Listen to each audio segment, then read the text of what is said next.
안녕하세요. 기호가 사무 콘소시엄입니다. 사무 관련돼가지고 설명을 부탁을 드리고 싶습니다. 예. 설명드릴 게 참 많은데, 엄선해서 딱 5가지 정도만 요약해서 설명드리겠습니다. 첫 번째는, 압구정 2구역은 예전도 그랬지만, 앞으로도 압구정 대장주의 역할을 해야 하는 프리미엄 단지여야 합니다. 그래서 저희는 첫 번째로 평균 평형 56평형 이상, 조합원님 기준입니다. 56평형 이상 가져갈 수 있도록 했고, 40평형 이상도 66.7% 확보했습니다. 100평 이상 하는 큰 평형은 51세대 확보했고, 그렇다고 해서 모든 평형, 모든 조합원들이 다 위로만 가야 되나? 그렇지는 않고요. 34평 기준 경우에 기존 대비 한 30.5%는 1대1로 갈 수 있도록 그렇게 계획을 했습니다. 임대 평형도 이 단지에 급이 있기 때문에 최대한 큰 평형으로 32평형으로 해서 임대 세대수는 최소화로 계획을 했습니다. 그리고 많이 궁금해 하시는 부분이 평형 배분인데요. 보시는 이미지를 보시면 저희가 34평형은 물론이고 전 평형 모두 다 한강 조망이 가능하도록 계획했습니다. 예를 들어서 지금 여기 제일 눈에 보이시는 이 파란색 부분이 34평형인데요. 파란색 같은 경우에는 한강변에 이렇게 세 곳에 약간 판상형 타입으로 위치해 있고, 이곳에 탑상형으로도 위치해 있어서 33평형도 전부 다 한강 조망이 가능합니다. 한강 조망 가능하시다고 하셨는데, 네네. 어느 정도 한강 조망이 각도로가 그 정도 나올까요? 예, 그 질문도 많이 하시는데요. 예를 들어서 34평형 이쪽 앞열에 있는 이 평면은 이게 판상형 3년 개방형이에요. 그래서 보시는 것처럼 뭐 각도라고 할 것도 없이 거의 뭐 180도 넘어서 뭐 230도 다 전망이 가능하고요. 여기 있는 이쪽에 있는 34평형도 여기는 110m, 여기는 87m입니다. 그래서 이 사이로 다 한강 조망은 충분히 가능합니다. 네네. 네. 압구정 대장주가 압구정 2구역이 되게 하기 위해서 사무콘서는 압구정 1에서 6구역 중에 선택과 집중 전략을 통해서 압구정 2구역만 공모에 응시했어요. 진심을 다해서 최선을 다하고 있습니다. 다른 질문 중에서 네네네. 이 건축 설계하신 분이 리차드 마이어라고 하는 세계적인 건축가라고 맞습니다. 예. 연배가 좀 워낙 되시다 보니까 이분께서 과연 진짜로 적극적으로 참여하셨는지 다들 궁금해하시거든요. 그 부분에 대해서 좀 답변을 부탁드릴게요. 당연히 세계적인 건축가이시기 때문에 이분 혼자 프로젝트를 한다는 거가 원래 말이 안 되고, 당연히 이분 밑에 수석 디자이너도 계시고 직원들도 계시겠죠. 하지만 특별히 이렇게 압구정 2구역처럼 특별한 프로젝트는 함께 디자인 컨펌도 해주시고 최종 의사결정도 저희 사무소가 같이 협업을 했습니다. 실례로 저희가 보여드릴 자료가 하나 있는데 이렇게 거의 매일 주고받고 일주일에 한 번씩 화상 미팅을 하고, 또 저희 직원이 실제로 뉴욕 지사회까지 가서 같이 협업을 했는데, 보시면 이게 지금 마이어 사무실에 저희가 제출했던 모형과 같은 스터디 모형을 함께 만들어서 고민했고요.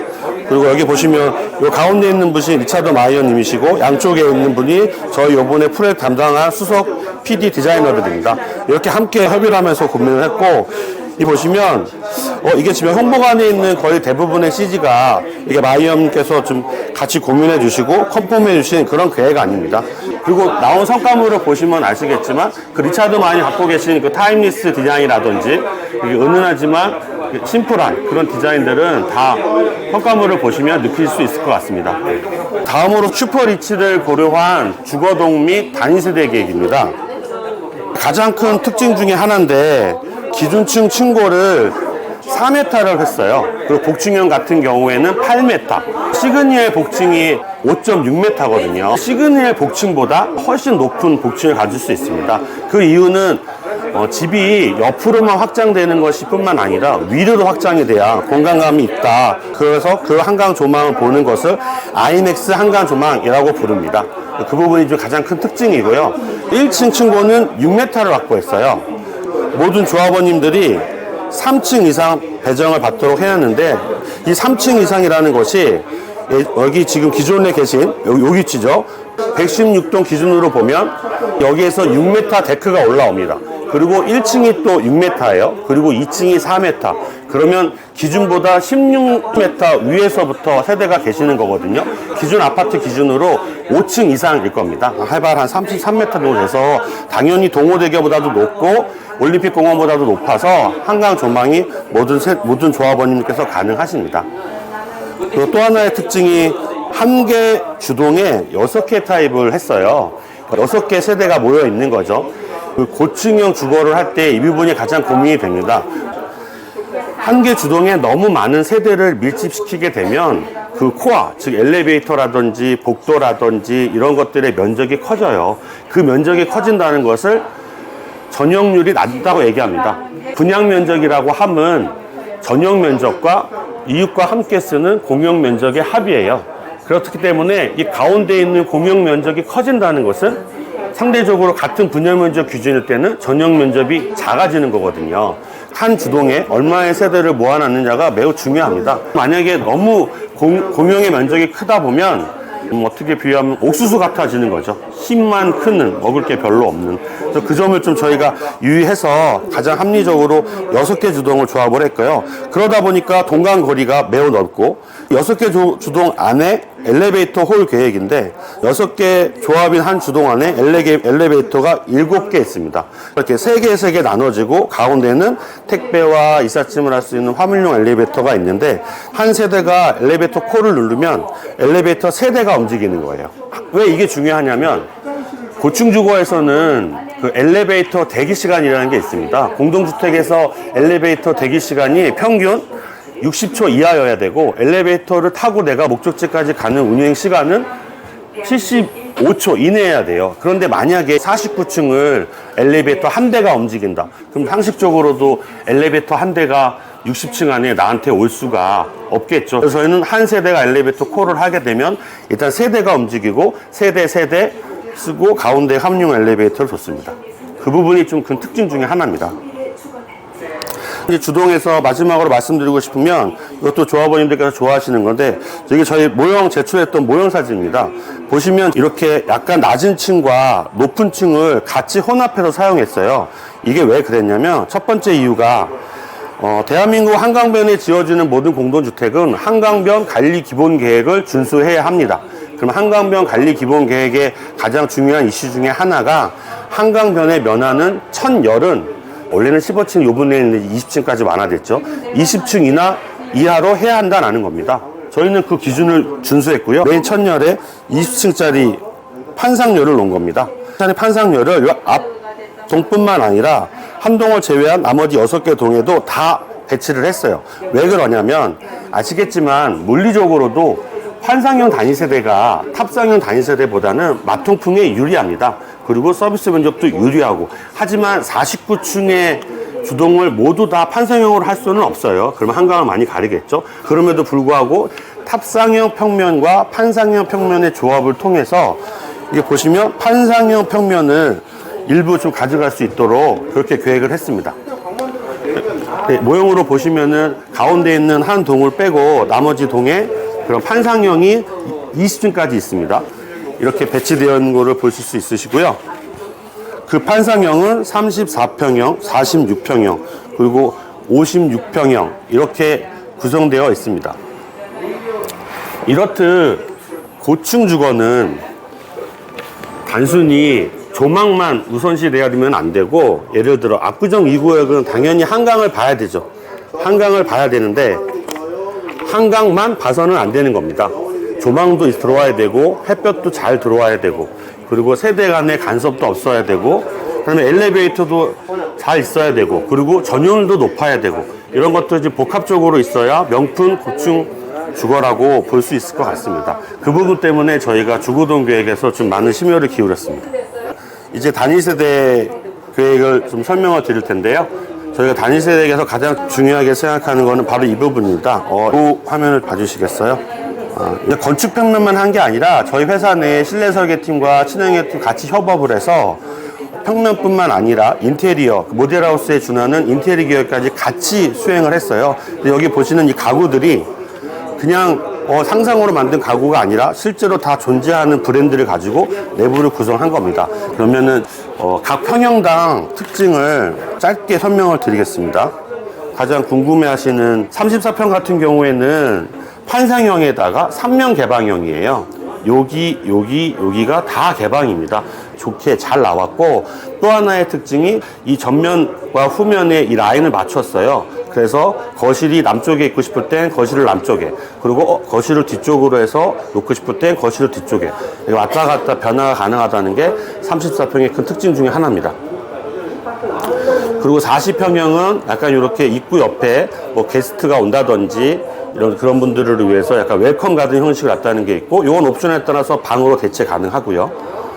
56평의 가장 큰 특징은 여기 세대 분리형으로 해서 부분 임대가 가능합니다. 바로 이 부분인데요. 이 부분을 현관을 별도로 놔서 부분 임대형이 가능하다 하는 게 좀 큰 특징이고, 지금 보시는 이런 이미지들이 홍보관에 오셔가지고 QR을 찍으시면 VR로 다 체험할 수 있는 한강 전망입니다. 지금 보시는 이게 20층에서 보는 한강 전망이에요. 56평 같은 경우에 지금 이렇게 두 세대 동거할 수 있는 네. 동거형 서브 마스터존 이렇게 돼 있는 게 네. 전 56평이 모두 다 이런 분리형인가요? 아니죠. 이게 옵션이기 때문에 만약에 이거를 하고 싶지 않으시면은 그냥 한 세트로 할 수도 있습니다. 63평형은 집안에 예술작품이나 이런 것들 많이 전시하시는데, 긴 아트 갤러리화를 만들어서 한강 조망과 같이 갖고 계시는 예술작품들을 전시할 수 있는 집안에 그랜드 갤러리 월이 있다. 그걸 좀 특징적으로 삼은 계획 아니고요. 70평형은 이면 개방으로서 보시는 것처럼 여기도 듀얼 마스터존을 두 개로 따로 분리할 수 있는 특화, 이것도 옵션입니다. 그렇게 할 수 있는 계획안이 있습니다. 이런 말씀 많이 하세요. 평면들을 보면 기존에 보던 아파트 평면들이랑 많이 다른데, 약간 리조트 같고 호텔 같다. 그 이유가 아까 말씀드린 것처럼 인테리어 팀하고 함께 건축팀하고 협업을 하다 보니까 맞춤형이 돼버린 거죠. 그래서 인테리어계 가구나 조명까지 같이 돼 있어서 이거를 이제 라이프 스타일링 기법이라고 말하는데, 그걸 뭐 뉴욕에 있는 고급 주거들이 그 주거 설계를 할 때 많이 쓰는 기법입니다. 이걸 좀 활용해서 봤다고 생각하시면 될 것 같아요. 이게 80평형은 여기 보여드리는 거는 복층형이고요. 그 복층형은 내부 실링이 2.3입니다. 1층, 2층이고. 그리고 저분들이 복층형을 좋아하시는데 싫으신 이유 중에 하나가 계단 때문에 힘드셔서 그렇다는 것 때문에 복층형 나에 그 세대만 다니는 엘리베이터를 별도로 계약했어요. 마지막에 100평 넘는, 얘도 복층형이죠. 100평 넘는 110평에 해당되는 최상층 복층인데 펜트하우스라고 볼 수 있습니다. 이 100층 넘는 세대를 51세대 마련했는데, 펜트하우스의 프리미엄은 말 그대로 하늘을 독점한다는 겁니다. 그래서 저희는 맨 꼭대기에 있지 않은 아이는 펜트하우스라고 부르고 싶지 않습니다. 어쨌든 펜트하우스는 누구 위에 있으면 안 되고 자기가 맨 꼭대기에 있어서 대한민국 최고의 가치를 누릴 수 있도록 계획을 했고요. 펜트하우스에는 오픈형 테라스가 3개나 있습니다. 2층에, 그리고 1층에 2군데, 그리고 개인 인피니티 풀도 계획되어 있습니다. 이제 배치 계획을 좀 약간 설명드리면, 주거동 기준 건폐율이 11%로 되게 작아요. 그러다 보니까 동간거리가 여기가 110m, 여기가 87m로 되게 넓게 확보되어 있어서 여기에서도 한강 전망은 충분히 더 확보가 된다라고 보실 수 있습니다. 또 하나의 특징이 한강변 천열 20층 기준을 준수했다는 거. 이것도 중요한 얘기인데, 이 배치도 안에 이 동들을 균등 배치를 했어요. 공동주택에서 대지 안에 주동들을 균등 배치해야 하는 여러 가지 이유들 중에 가장 큰 특징은 사실은 지하주차장입니다. 예를 들어 큰 광장을 만들겠다고 요 동을 하나 빼요. 요 동을 하나 빼고 여기 있는 세대들을 이렇게 분산을 한다면 이 동도 조금씩 커지겠죠. 그러면 안에 넓은 광장이 생길 수 있겠지만, 예를 들어 저녁에 늦게 퇴근하시는 조합원님들께서는 우선 이 동 근처는 다 주차를 하겠죠. 그럼 누군가는 이 부분에다가 차를 대셔야 돼요. 그러면 자기 주동까지 200m, 300m를 걸어가야 됩니다.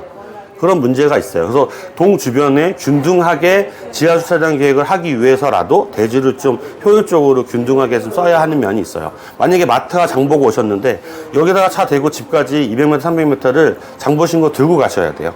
그런 문제 때문에 저희는 좀 균등하게 대지 내에 주동을 했다. 이게 좀 장점이라고 볼 수 있고, 적용은 이제 뉴욕에서 전문가이신 탐 바슬리님하고 같이 계획을 해서 큰 광장보다는 물론 여기 사이즈도 크지만 동 앞에 있는 9개의 앞마당, 그리고 테마를 갖는 4개의 숲, 그리고 이 9개의 앞마당과 4개의 숲을 어우르며 다닐 수 있는 각양각색의 단지 순환 산책로를 4.2km 확보했습니다.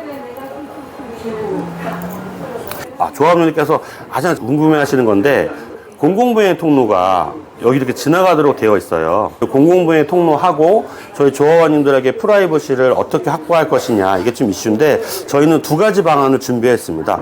첫 번째는 대지가 이쪽 동측에서 서측까지 6m 레벨 차이가 납니다. 그 레벨 차를 활용을 해서 지형에 순응하는 입체 데크를 만들어서 보시는 그림처럼 방문하시는 일반인들은 데크 하부로, 그리고 조합원님들은 데크 상부로 이렇게 다닐 수 있게 해서 동선은 입체로 분류했고요. 아래로 가시는 조합원님들도 오른쪽은 수공관과 커뮤니티 면으로 맞고, 왼쪽은 1.5m에서 2m 되는 구릉지형 식재로 동선 및 시선을 차단해서 프라이버시를 좀 확보를 했습니다. 1층이 6m예요. 그래서 나무가 1.5나 2m의 구릉지 된다고 하더라도 뭐 세대의 간섭이나 시각 간섭은 많이 없고요. 그리고 동선이 차단되는 거죠. 보시는 것처럼 넘어갈 수가 없게.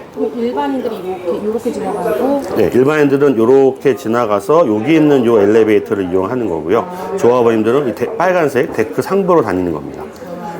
저희 지금 가 컨소시엄만 제안 드리는 건데, 한강으로 넘어가는 이 브릿지에 여기 중간에 수직동선, 즉 엘리베이터를 하나 더 마련했어요. 이게 무슨 효과가 있냐면, 보시는 그림처럼 압구정역에서 나와서 굳이 우리 단지를 통과하지 않고 이렇게 우회해서 이쪽 바깥으로 해서 건너가면 이 한강으로 넘어가는 브릿지를 이용할 수 있다는 거죠. 이 한강으로 넘어가는 브릿지를 꼭 단지를 통과해서 가지 않는 우회 동선을 하나 더 마련해 놨다. 그러면 아무래도 단지 내로 들어가는 공공보행 통로의 빈도가 좀 줄어들지 않을까 하는 고민으로 이런 제안을 드렸습니다. 굉장히 괜찮은 것 같아요. 네, 이것도 조합원님들께서 들으시고는 되게 아이디어라고 좋아하셨습니다. 요거는 이제 명확한 동선 분리인데, 앞쪽이 임대하고 상가하고 일반 분양이 있고, 요 위쪽이 여기 49층 7개 동이 이제 일반 분양하고 조합원님들 가 계시는데, 차량 동선도 좀 분리를 했어요. 제가 집에 들어가려고 하는데 상가 들어가는 차 때문에 좀 막히고 그럼 답답하니까, 보시는 것처럼 요 파란색 위치가 아예 분리를 해서 상가하고 임대, 그러니까 동선이, 차량 동선이 이렇게 들어가는 거고요. 조합원님들은 위쪽에 보는 빨간 곳, 3곳 이렇게 진입할 수 있겠습니다. 하지만 만약에 이게 막힌다, 그럼 조합원님들도 이쪽으로 들어는 가실 수 있으세요. 지하는 연결되어 있으니까. 다만 여기 사용하시는 분들이 우리 쪽 단지로 들어올 수는 없다. 이렇게 계획은 되어 있습니다. 커뮤니티 계획을 설명드리겠습니다. 주안점을 둔 건 대상지가 요쪽하고 요쪽 끝에까지 6m가 차이가 나요. 하지만 그 6m가 균등하게 이렇게 나는 게 아니라 여기서 이렇게 나다가 툭 떨어지거든요. 지하로 인정받는 데크면을 최대한 끌어서 놓은 게 저희 계획안처럼 공공보행 통로를 덮는 위치입니다. 이게 여기까지 더 밀려오면 그 2분의 1 이상 묻혀야 한다는, 그래야 지하로 인정받고 용적률에서도 빠진다는 그 지침을 지키기가 어려워요. 그래서 데크면은 딱 공공보행 통로를 덮을 수 있는 만큼만 설치했고, 그 부분에 거기 하부에 커뮤니티를 놨습니다. 그래서 이게 지하로 인정받아서 용적률에는 한정이 안 되기 때문에 조합원님들의 연면적은 최대로 확보해 주면서도 지하 레벨을 활용했기 때문에 느끼시기에는 그냥 1층이죠. 1층에 커뮤니티가 있는 겁니다. 그 부분을 좀 주안점으로 커뮤니티 계획에서 좀 했고, 뭐 커뮤니티 시설로는 한 42가지나 엄청 다양한 시설들을 넣었고요.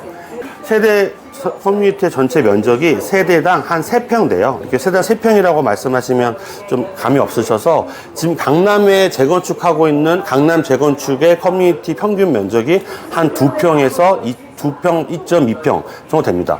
여기는 어쨌든 국내 최고가 되기 때문에 한 3평 정도는 준비했지만, 이거보다 많으면 좀 과다하고 결국 사용하지 않는 커뮤니티들 때문에 나중에 조합원님들께 관리비 부담으로 올 수가 있어요. 그래서 강남보다 좀 높지만 그렇다고 더 많은 커뮤니티를 하는 것은 아니다. 그리고 그것은 최대한 용적률을 침해하면 안 된다. 그래서 한 세대당 3평 정도로 준비했습니다. 그리고 뭐 특징적인 커뮤니티가 몇 가지 있는데, 우선 특화동 49층에 이제 3계층 오픈에 클라우드 피크라고 해서 203을 자꾸 물어보시더라고요. 한강 조망을 230도 볼 수 있다, 이런 의미로 지금 실은 거고, 그동 19층에서 20층에 이제 인피니티 리버풀이라, 요 정도 위치에서 수영을 해야 지금 보시면 그림처럼 딱 내가 지금 한강에서 수영을 하는 건지 뭐 풀에서 수영하는 건지 모르게 한강선을 연장시킬 수 있는 높이라서 딱 20층 정도 높이, 20층이라도 해도 일반 아파트로 보면 층고가 높아서 30층 높이가 됩니다.